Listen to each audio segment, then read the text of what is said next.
Today I screwed up by writing joke answers on a test posted by a charismatic jeweler. My mind is constantly haunted by the cringe of my past. I was having a casual conversation with one of my friends recently, during which she said a single word that triggered a rush of embarrassing memories into my mind's eye. I had to take a break in the middle of a sentence, press my fingers against my temples, and allow them to pass through before I could engage in conversation again. She asked me what I was doing, and I didn't know how to explain myself. All I said in response was, bad thoughts. This has been happening more and more lately, and it's those same memories that rush to the forefront of my mind when I close my eyes to sleep at night. I'm constantly beaten down by the flood of recollections of my past. Mishandled social interactions, awful decisions, and the thought of who I once was. It makes me want to slam my head against a wall until I black out. I need a place to express myself, so forgive me for using this place like a confessional booth at a church. I'm now going to narrate a story that's burdened my soul for a long time, in hopes that it will alleviate my pain in some way. There was an interclass competition in my college organized by one of the many student councils. It was related to the business stream, and there would be 10 rounds for each of the different areas of commerce, like management, entrepreneurship, finance, marketing, and so on. This competition that I signed up for because I thought it would look good on my resume was a breeding ground for some of the most embarrassing memories of my life. Let me state right off the bat that I was in over my head. I never planned on winning. My goal was simply to participate regardless of my general incompetence and immaturity. Before the rounds for the management part of the competition began, we were asked to take a general aptitude test, the point of which I thought was to straightaway eliminate unfit candidates. It was a mixture of verbal, math, personality, logic questions, and after a certain point in the process of writing the test, I realized that my chances of getting to participate are slim to none. So I started to do one of my favorite things to do: self-sabotage. I don't know why my juvenile brain works this way, but when I know that something isn't going well, I like to self-sabotage and make things worse for myself. It's my way of extracting a little bit of fun out of a hopeless situation. And after I answered all the questions that I thought I knew the answer to, I filled the rest of the paper with joke responses and wacky doodles. I submitted my answer sheet, and that was that. I just thought I'd never have to think about it again. After a while, I got to know that I was selected for the first round of management, which was supposed to be a personal interview. I couldn't believe it, but I assumed my non-joke responses is what got my foot in the door. I also assumed that the interview would be something simple, like one where they asked me basic questions about my background, academics, or accomplishments. That was generally my experience with student council interviews up until that point.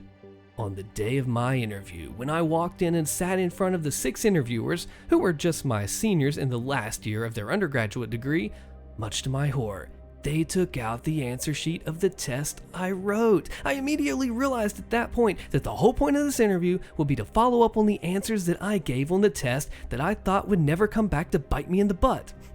Go figure. Now, I don't even know how to begin describing the intense stupidity of the next couple of minutes. Bear with me, because we're entering optimum levels of cringe. One of the first questions they asked me was, what movie title best describes who you'll become in the future? The answer that I wrote for this was, The 40-Year-Old Virgin, which wasn't even freaking funny. It's the most obvious joke that anyone could have ever made. I probably stopped thinking at that point during the exam and was writing, whatever popped into my head. The interviewers then asked me why I wrote that as my response. The obvious thing to do would have been just to claim that it was a joke, but that's not what I did. I started to explain how I'm unsuccessful with women. I'd like to remind you that this is happening in front of a group of students who were only 2 years older than me. I was speaking at length in a professional interview about how I've never been good at interacting with members of the opposite sex. Holy crap! But it gets worse. They then proceeded to one of the next questions that asked something like, which would reach the ground faster when dropped, an egg or a feather? I don't remember what I wrote as the answer, but I do remember that it was correct because I've heard that question before. Unfortunately, I also drew an unsolicited illustration of an egg and a feather dropping to amuse myself. When they pointed it out to me, I told them that I just did that to make whoever was reading the paper laugh. They proceeded to explain to me how unfunny I was. They then asked me if I had any extracurricular achievements. I mentioned that I had a green belt in karate, which isn't impressive at all, but I assume they wouldn't know that. They then asked me why I didn't master the sport. I did a very poor job of explaining how karate is more comparable to a choreographed dance than anything that would be practical in a self-defense situation. In the middle of this explanation, I got up from my seat and did a kata pose and told them, I can't do this in the middle of a fight, can I? It was only after I struck the pose that I realized that these people didn't know what the frick I was showing them. They didn't know what a kata was. All they saw was me inexplicably getting up from my seat in the middle of a conversation and striking a pose for no good reason. The female interviewer, right in front of me, had this bewildered expression on her face that screamed, "Why the heck did you just do that?" To be clear, I was so nervous that I wasn't even talking straight. I wasn't so much talking as I was incoherently mumbling to myself. Just mumbling like this or something. Don't believe for a moment that I was speaking in full sentences at any point in this interview. Do you know what the best part was? The creme de la creme? At some point in this interview, I thought that I should become more assertive and confident. Maybe I should channel someone I know. So I started scanning my brain for people who I thought were confident, which led me to think about public speakers. Their whole job is to speak confidently in front of a large crowd. But I didn't know any public speakers, so what's the closest equivalent that I do know? Stand-up comedians. Yeah. Who's a stand-up comedian that I like? Bill Burr.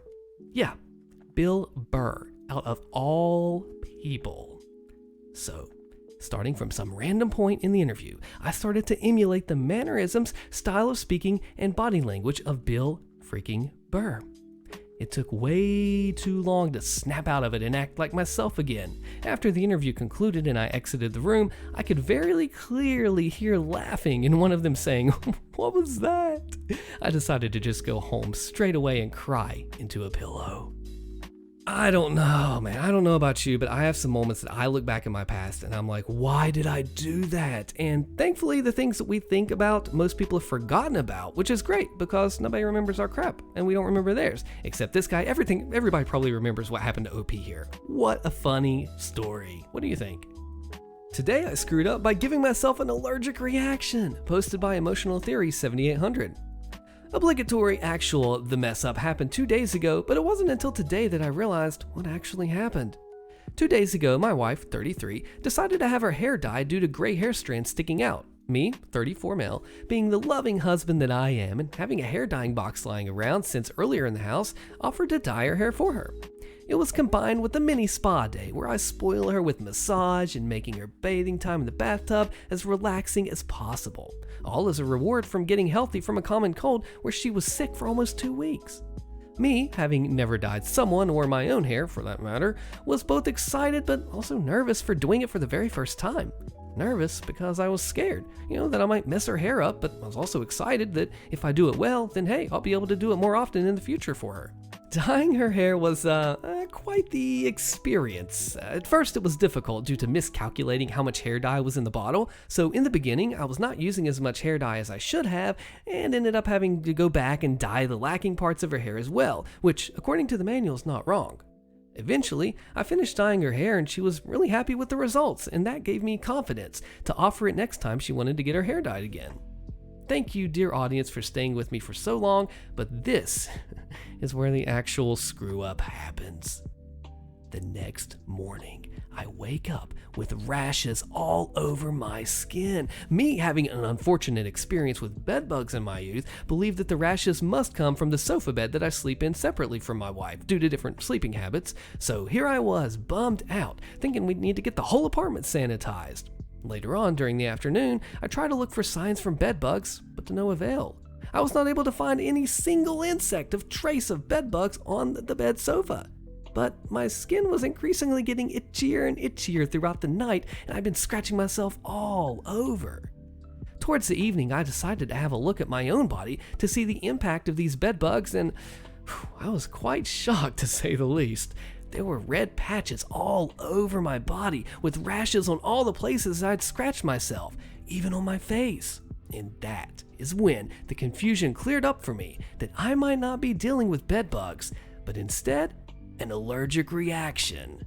So the first thing that I do is to Google the allergic reaction symptoms from the hair dye, and it says there's something called urticaria, or hives, which causes rashes over your body, and they look exactly like bedbug bites in my opinion. So now I know that I have very sensitive skin and can see that the rashes appear where I scratch myself. Luckily, I have some mild cortisone cream to apply for the coming days. So, on a positive note, I might not have to get my apartment sanitized after all, which is a relief because our current finances are not doing so well. On the negative side, however, I may never get to dye my wife, or anyone else's hair for that matter, again. OP, you meant well, but as the saying goes, if you sincerely drink poison, you'll still die. You meant well, you did a great thing. Now, y'all go out and get like a couples massage or something, get a date day, celebrate and everything, and try not to scratch. Here, you're not supposed to do that. What do you think about this story? Today I screwed up accidentally catching a cheater during a test retake, posted by Thy Crow. So I've been pretty sick the past few days prior to the events and had to retake a test. How this goes: there are specific days during the week where you can retake a test after school hours. There's a couple people that watch over to make sure that people don't cheat. Anyway, I was minding my own business filling up a test. I finished well before the others because my test was just short. As I get up to hand in my test, I make eye contact with this girl in my gym class. She has her phone open in the book she's supposed to be using for her own test. It's clearly visible, at least when you stand up. So, to warn her that she'll probably get caught, I gave her a hide that crap motion with my hands to try and warn her. She just smiled and giggled a bit in her seat as though she was proud to be cheating or something. Anyway, as I hand in the paper, one of the teachers who's supposed to check on the students got distracted and started talking to me about some of my work. Well, I'm an artist and she commissioned me a couple of times. And I was also enthusiastic, so I tagged along the conversation, while whispering, of course.